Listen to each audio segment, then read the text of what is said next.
Good morning students. आज हम computer का 5th क्लास के कंप्यूटर पढ़ेंगे। फर्स्ट चैप्टर जिसका नाम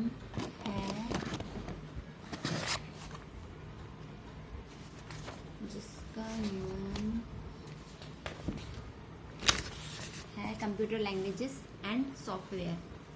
computer languages and software. We need a medium to express our views and feelings. हमें अपने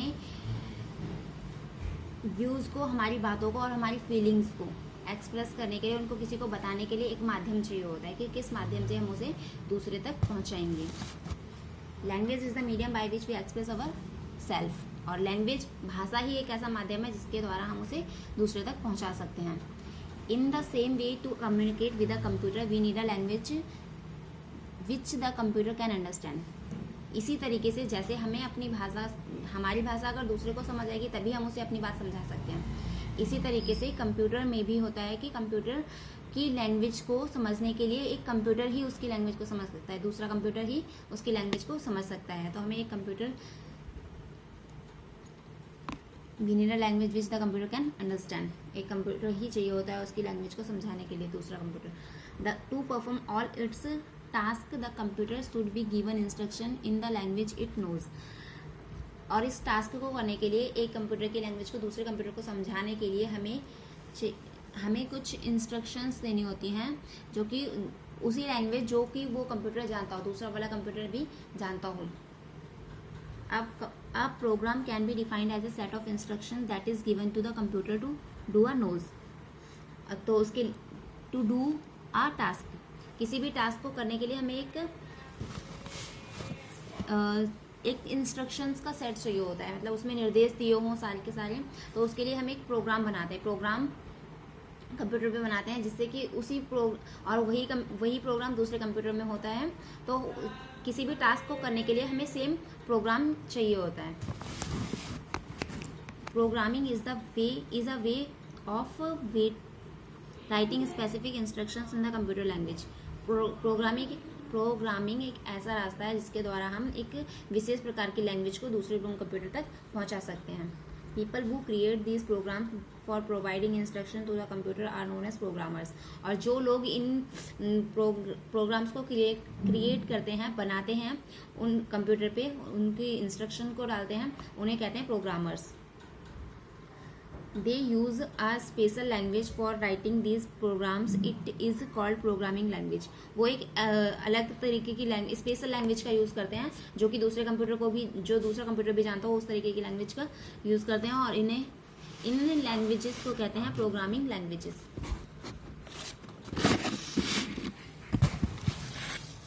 computer language. A computer language can be classified into 3 categories। Computer language को 3 भागों में बांटा गया है। कंप्यूटर लैंग्वेजेस, फर्स्ट है machine language, assembly language, second और थर्ड हाई लेवल लैंग्वेज। पहले पढ़ते हैं हम इसमें मशीन लैंग्वेज क्या होती है। मशीन लैंग्वेज के बारे में, the machine language was the first language that the computer code understand. Machine language एक ऐसी लैंग्वेज है जो कि कंप्यूटर सबसे पहले समझ सकता है इस लैंग्वेज को। Machine language is the only language that a computer can understand. ये एक ऐसी लैंग्वेज है, यही एक सिर्फ ऐसी लैंग्वेज है, मशीन लैंग्वेज ही, जिसको कंप्यूटर समझ सकता है। This language uses 0 and 1 where 0 stands for off and 1 stands for on। और ये लैंग्वेज, इस लैंग्वेज में 0 जो होता है वो ऑफ के लिए यूज़ किया जाता है और 1 जो होता है वो ऑन के लिए यूज़ किया जाता है।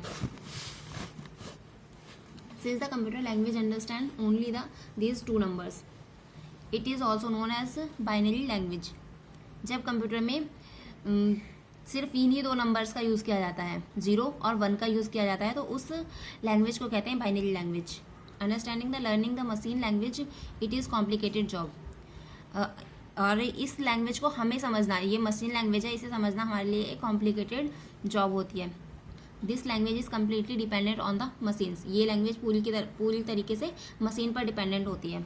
The advantage of using machine language is that it needs very little memory and has a very high speed. और इसका फ़ायदा ये है कि इसमें बहुत ही हाई स्पीड होती है और बहुत ही इसमें मेमोरी भी कम लगती है, बहुत ही कम स्टोरेज लेता है ये किसी भी डाटा को सेव करने के लिए। Only a few people learn machine language. Machine language is also called low level language और फर्स्ट जनरेशन लैंग्वेज. बहुत ही कम लोग हैं जिन्होंने ये इस लैंग्वेज को सीखा, इस मशीन लैंग्वेज को सीखा, और ये इसे लो लेवल लैंग्वेज और फर्स्ट जनरेशन लैंग्वेज भी कहा जाता है मशीन लैंग्वेज को. सेकेंड है assembly language. Since working the machine language was very difficult and complicated, scientists developed another language in which they used patterns of English alphabetic letters in place of binary numbers. जब machine language को समझना बहुत ही difficult हो गया था, बहुत complicated हो गया था, तो साइंटिस्ट लोगों ने, वैज्ञानिकों ने एक दूसरी लैंग्वेज को डेवलप किया, दूसरी लैंग्वेज को विकसित किया, जिसमें कि अल्फाबेटिक, इंग्लिश के अल्फाबेट्स का यूज़ किया जाता था बाइनरी नंबर्स की जगह पे, और इस लैंग्वेज को असेंबली लैंग्वेज कहा जाता है. The patterns of English alphabetic letters used in assembly language are called mnemonic codes. और अल्फाबेटिक लेटर्स में जो यूज़ किए जाते हैं, असेंबली लैंग्वेज में जो अल्फाबेट्स यूज़ किए जाते हैं, उन्हें मैनेमोनिक कोड्स कहा जाता है. Translator programs called assemblers were developed to convert the assembly language into the machine language. और जो इन लैंग्वेज को दूसरी लैंग्वेज में कन्वर्ट करते हैं, उसको समझाते हैं, तो उन्हें असेंबलर्स कहा जाता है.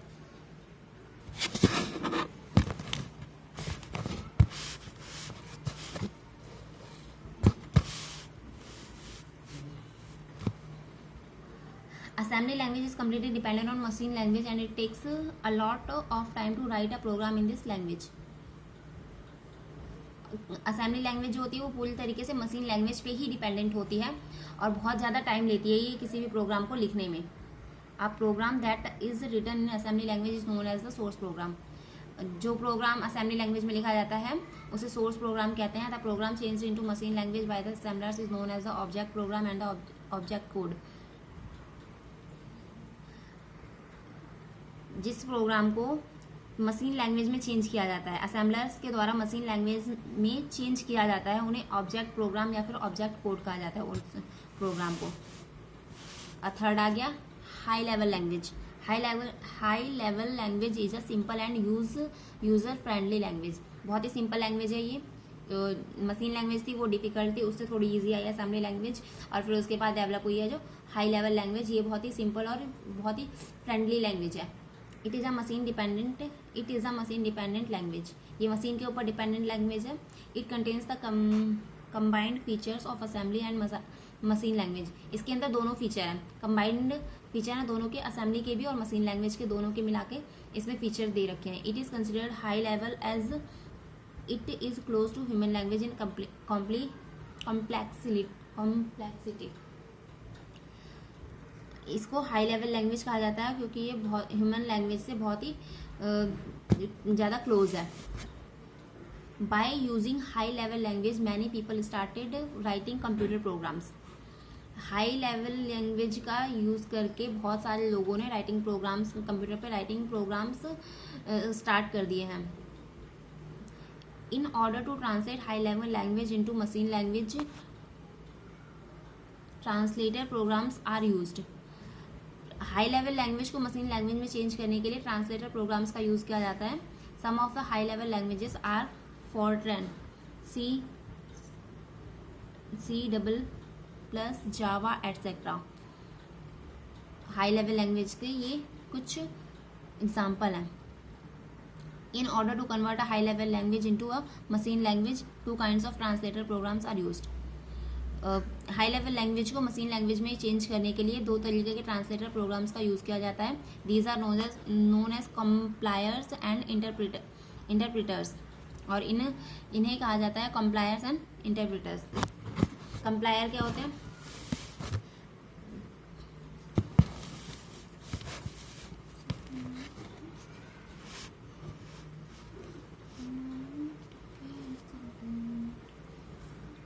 The compliers is a kind of translator program that is used for converting the high level language into machine language. complier वो एक तरीके का ट्रांसलेटर प्रोग्राम होता है जिसका यूज़ किया जाता है हाई लेवल लैंग्वेज को मशीन लैंग्वेज में चेंज करने के लिए. It translate the high level language by converting the whole program at once. ये एक ही बार में पूरी हाई लेवल लैंग्वेज को पूरी तरीके से मशीन लैंग्वेज में चेंज कर देता है. It generates the object code for the program along with the list of errors. जो भी लिस्ट बनाई जाती है उसमें जो भी एरर होते हैं, जो गलतियाँ होती हैं, उनको हटाकर ये कोड एक इस तरीके से जनरेट किया जाता है कि एक ही बार में पूरा वो हाई लेवल से कंप्यूटर मशीन लैंग्वेज में चेंज हो जाए. It can be executed very quickly. ये बहुत ही जल्दी किया जा सकता है. Interpreter. The interpreter is another type of translator program that can be used for converting high level language into machine language. ये भी एक तरीके का उसी तरीके का दूसरा प्रोग्राम है. एक ट्रांसलेटर प्रोग्राम है जिसका यूज़ हाई लेवल लैंग्वेज को मशीन लैंग्वेज में चेंज करने के लिए किया जाता है, उसमें कन्वर्ट करने के लिए किया जाता है. It translates bye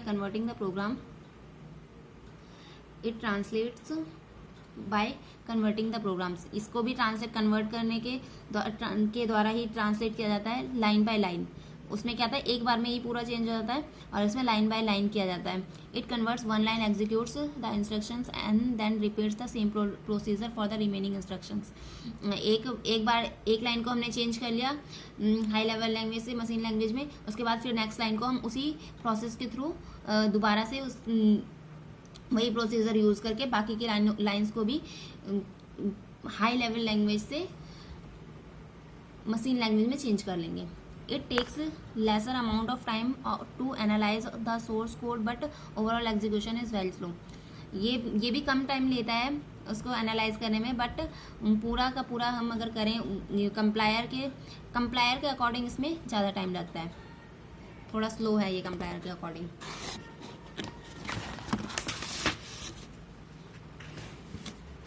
What is software?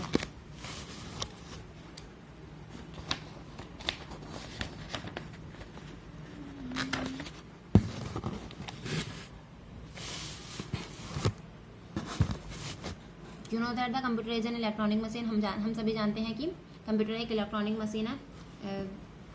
It does not have any intelligence of its own. इसका खुद का कोई इंटेलिजेंस नहीं है. इस पर हम अगर काम करेंगे तो ही ये अपना काम करेगा, या खुद से नहीं चलता है. A computer that is not given any instructions is like a classroom without a teacher. Computer एक उसी तरीके से है जिस तरीके से अगर उसमें क्लासरूम में कोई टीचर नहीं है तो वहाँ पे कोई इंस्ट्रक्शन या फिर कोई भी हमें समझा नहीं सकता. खाली क्लासरूम पड़ा है, अब बच्चे बैठे हैं, टीचर नहीं है, तो फिर वो काम नहीं करेंगे. उसी तरीके से कंप्यूटर होता है. अगर कंप्यूटर रखा हुआ है, अगर उसके पास टीचर नहीं है, कोई काम करने वाला उस पर नहीं है, तो वो भी काम नहीं करेगा. It needs to be instruction by a user to perform its tasks. इसको क्या होते हैं, एक इंस्ट्रक्शंस की ज़रूरत होती है. तो कोई भी टास्क को करने के लिए इसे इंस्ट्रक्शंस की ज़रूरत होती है. A collection of programs that remain stored and are run on computer hardware is called software. A collection of programs का कलेक्शन जो होता है, जो कि स्टोर किया जाता है एक जगह पे, कंप्यूटर में स्टोर किया जाता है, और कंप्यूटर के हार्डवेयर पे, मतलब उसकी स्क्रीन पे जो दिखता है हमें, उसके बाद स्टोर होने के बाद जब भी हमें यूज़ करना हो, तो कभी भी देखना हो, तो उसे वो हार्डवेयर पे दिखता है, तो वो कहलाता है software. It helps the user to work on the computer. Software होता है वो यूज़र को कंप्यूटर पे काम करने में हेल्प करता है. Software is that part of a computer which can neither be touched और नॉर सीन. सॉफ्टवेयर कंप्यूटर का ऐसा पार्ट है जो कि कभी टच नहीं किया जाता, ना ही देखा जा सकता है. Let's learn more about computer software के बारे में और जानते हैं आगे. Software are of two types. दो तरीके के होते हैं, सिस्टम सॉफ्टवेयर और एप्लीकेशन सॉफ्टवेयर. सिस्टम सॉफ्टवेयर में ऑपरेटिंग सिस्टम, यूटिलिटी सॉफ्टवेयर और लैंग्वेज प्रोसेसर होता है. एप्लीकेशन सॉफ्टवेयर में general purpose of application software, specific purpose application software. इनको हम 1 बाय 1 पढ़ेंगे सारे. सबसे पहले है सिस्टम सॉफ्टवेयर, और ये ड्रॉ करना है कॉपी पे, ये वाला जो इसका चार्ट दे रखा है. System software can be defined as a collection of programs that is used to control the overall functions and internal working of computer system. System software को हम इस तरीके से डिफाइन कर सकते हैं कि एक प्रोग्राम्स का एक ऐसा कलेक्शन होता है जो कि पूरे फंक्शंस को कंट्रोल करता है. पूरी इंटरनल वर्किंग जो होती है कंप्यूटर सिस्टम की, वो सब कुछ ये कंट्रोल करता है और उस पर काम करता है. It accepts data from input devices and and send the processed information to output devices. ये क्या करता है, डाटा एक्सेप्ट करता है इनपुट डिवाइसेस से, इनपुट डिवाइस में जो भी डाटा होता है उसे उसमें वहाँ से एक्सेप्ट करता है और आउटपुट डिवाइस पे इसे हमें प्रोसेस में दिखाता है। System software are of 3 types, 3 तरीके के होते हैं, हमने यहाँ पे चार्ट पे भी पढ़ा था, ऑपरेटिंग सिस्टम, लैंग्वेज प्रोसेसर और यूटिलिटी सॉफ्टवेयर। ऑपरेटिंग सिस्टम देखते हैं हम। Operating system is required by a computer to operate. Operating system का यूज़ की ज़रूरत होती है कंप्यूटर को ऑपरेट करने के लिए, उसे चलाने के लिए। An operating system controls all over activities of the computer. जितने भी उसमें एक्टिविटीज़ होती हैं, जितने भी क्रियाकलाप होते हैं उसमें, उन सबको ये कंट्रोल करता है। It functions as a coordinator between the user and the hardware. ये क्या करता है, कोऑर्डिनेट का काम करता है, मतलब जो यूज़र जो उस पर काम कर रहा है और हार्डवेयर दोनों के बीच में ये कोऑर्डिनेट करता है। The most widely use operating system is MS-DOS। जो सबसे ज़्यादा ऑपरेटिंग सिस्टम यूज़ किया जाता है माइक्रोसॉफ्ट डॉस का यूज़ किया जाता है। It is the short form of Microsoft disk operating system. MS-DOS का फुल फॉर्म है जो वो Microsoft disk operating system. Windows XP, Windows 7, Windows 8, Windows 10, Unix, Linux, Mac OS and Android are the some examples of operating system. Operating systems के ये कुछ examples यहाँ पे दे रखे हैं और ये कॉपी पे ड्रॉ करने हैं इसके। विंडोज़ का ये सारी पिक्चर्स इसके ड्रॉ करनी है। Functions of an operating system. Operating system के क्या फंक्शन होते हैं